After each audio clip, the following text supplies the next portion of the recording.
नमस्कार। आज की कक्षा में हम करने वाले हैं आकारांत स्त्रीलिंग शब्द। पिछली कक्षाओं में हम पुल्लिंग शब्द कर चुके हैं और पुल्लिंग शब्दों का वाक्यों में प्रयोग भी सीख चुके हैं। आज की क्लास में हम स्त्रीलिंग शब्द तो करेंगे ही, साथ ही उनसे वाक्य बनाना भी सीखेंगे।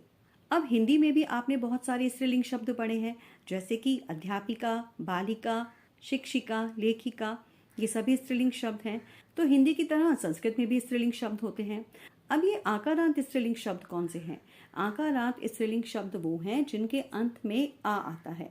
चलिए देखते हैं कुछ अभिनेत्रियों के नाम, जैसे कि दीपिका, आलिया, अनन्या, ऐश्वर्या। इन सभी के नाम के अंत में कौन सी मात्रा आ रही है? इन सभी के नाम के अंत में आ की मात्रा आ रही है। इसीलिए कौन से शब्द हैं? ये आकारांत स्त्रीलिंग शब्द है। इसी प्रकार बालिका, अध्यापिका, मूषिका, मक्षिका, इन सब के अंत में आ की मात्रा है, इसलिए ये आकारांत स्त्रीलिंग शब्द है। अब बालिका का क्या मतलब है? बालिका का मतलब है लड़की। कितनी लड़की? एक लड़की। एक लड़की को हिंदी में भी हम बालिका कहते हैं और संस्कृत में भी बालिका कहते हैं। पर यदि हमें बोलना हो दो लड़कियां, तो संस्कृत में क्या बोलेंगे? हम बालिका की जगह क्या लिखेंगे? बालिके।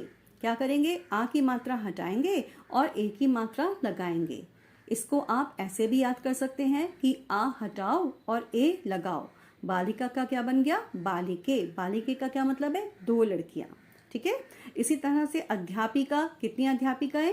एक। एक अध्यापिका को हम संस्कृत में भी अध्यापिका बोलेंगे। दो अध्यापिकाओं को हम बोलेंगे अध्यापिके। यहाँ पर भी वही होगा, आ हटाओ और ए लगाओ। शिक्षिका, शिक्षिके।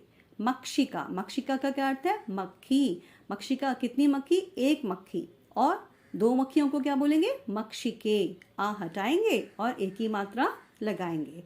तो एक वचन में केवल आ की मात्रा आएगी और द्विवचन में आ की मात्रा नहीं आएगी, आ की जगह ए की मात्रा आएगी। ठीक है। अब बात करते हैं बहुवचन की। बालिका, बालिके। बहुवचन में क्या बनेगा? बालिकाः।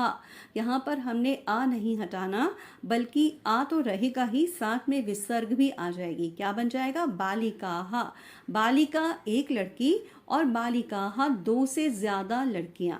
इसी तरह से अध्यापिकाः। आपके विद्यालय में कितनी अध्यापिकाएं हैं? एक, दो या दो से ज्यादा? दो से ज्यादा अध्यापिकाएं हैं, तो बहुवचन आ जाएगा। क्या बनेगा? अध्यापिकाः। शिक्षिकाः। बहुत सारी मक्खियों को क्या बोलेंगे? मक्षिकाः। हमने क्या करा? आ नहीं हटाया और विसर्ग लगा दी। ठीक है। तो चलिए देखते हैं कुछ और उदाहरण। लता, लते, लताः। लता एक बेल, लते दो बेलें और लताः अनेक बेलें। मूषिका, मूषिके, मूषिकाः। मूषिका क्या होती है? चूहिया। चटका, चटके, चटकाः। महिला, महिले, महिलाः। महिला एक औरत, महिले दो औरतें और महिलाः अनेक औरतें। गायिका, गायिके, गायिकाः। गायिका कौन है? गायिका है गीत को गाने वाली। तो चलिए, ये तो हो गए हमारे स्त्रीलिंग शब्द। अब सीखते हैं इनका वाक्यों में प्रयोग। पुल्लिंग की तरह यहाँ पर भी लट लकार में ती, तह, अंति का प्रयोग करेंगे। ती, तह, अंति के साथ हम जो भी धातु जोड़ते जाएंगे वही क्रिया बनती जाएगी। जैसे कि हमने पट धातु जोड़ी तो पठती, पठतः, पठन्ति। हमने पच धातु जोड़ी तो पचती, पचतः, पचन्ति। हमने हस धातु जोड़ी तो हसती, हसतः, हसन्ति। अब यदि हमें बोलना हो कि बालिका हंसती है, तो बालिका तो एक ही है, तो यहाँ पर क्या आएगा? बालिका के साथ ती, हसती। बालिका हसती, एक लड़की हंसती है। बालिके के साथ क्या आएगा? तह। बालिके हसतः, दो लड़कियां हंसती हैं। और बहुवचन के साथ क्या आएगा? अंति। बालिकाः हसन्ति, लड़कियां हंसती हैं। इसी तरह से अध्यापिका पढ़ाती है। अध्यापिका पाठयति। देखिए, पठती का मतलब होता है पढ़ती है या पढ़ता है, और पाठयति का प्रयोग हम पढ़ाने के लिए करते हैं। अध्यापिका पाठयति मतलब अध्यापिका पढ़ाती है। अध्यापिके पाठयतः, यहाँ पे ती की जगह आ गया तह। दो अध्यापिकाएं पढ़ाती हैं। और अध्यापिकाः पाठयन्ति, बहुत सारी अध्यापिकाएं पढ़ाती हैं। लता पश्यति। लता अगर हम किसी लड़की का नाम माने तो लता पश्यति, लता देखती है। लते पश्यतः, दो लताएं देखती हैं। और लताः पश्यन्ति, अनेक लताएं देखती हैं। मूषिका धावति, चूहिया दौड़ती है। मूषिके धावतः, दो चूहियाएं दौड़ती हैं। मूषिकाः धावन्ति, अनेक चूहियाएं दौड़ती हैं। चटका उत्पतति, चिड़िया उड़ती है, 2 चिड़ियां उड़ती हैं, क्या बनेगा? चटके उत्पततः, और चटकः के साथ क्या आएगा? उत्पतंती। आपको ये याद रखना है कि जैसा कर्ता वैसी क्रिया, एक वचन के साथ एक वचन की क्रिया, द्विवचन के साथ द्विवचन की क्रिया और बहुवचन के साथ बहुवचन की क्रिया। तो चलिए देखते हैं अभ्यास कार्य और एक प्रश्न की सहायता से इसको समझते हैं। प्रश्न को देखिए। कोष्ठकात् उचितम शब्दम चित्वा वाक्यम पूरयत। कोष्ठक से उचित शब्द चुनकर वाक्य भरो। चित्वा का क्या अर्थ है? चुनकर वाक्य भरो। उदाहरण में दिया हुआ है बालिका पठती, तो हमने बालिका क्यों लगाया? क्योंकि पठती का वचन कौन सा है? एक वचन। पठती, पठतः, पठन्ति, तो एक वचन की क्रिया के साथ एक वचन का कर्ता आएगा, तो यहाँ पर क्या आएगा? बालिका। यदि हम यहाँ पर बालिकाः लगा देते तो वो गलत हो जाता, क्योंकि बालिकाः तो बहुवचन है और पठती एक वचन है। मैंने आपको बताया जैसा कर्ता वैसी क्रिया। ठीक है, तो अब देखते हैं क में लिखा हुआ है चरतः। चरतः का अर्थ होता है चरना। चरने का काम कौन कर रहा है? बकरी। बकरी को संस्कृत में बोलते हैं अजा। तो अजाह और अजय, हमारे को 2 ऑप्शंस दिए गए हैं। अजाह मतलब कितनी बकरियां? 1, 2 या 2 से ज्यादा? 2 से ज्यादा बकरियां, बहुवचन, क्योंकि यहाँ पे क्या लगा है? विसर्ग लगा है। और अजय मतलब कितनी बकरियां? 2। क्यों? क्योंकि यहाँ पर एक ही मात्रा लगी है, इसलिए द्विवचन।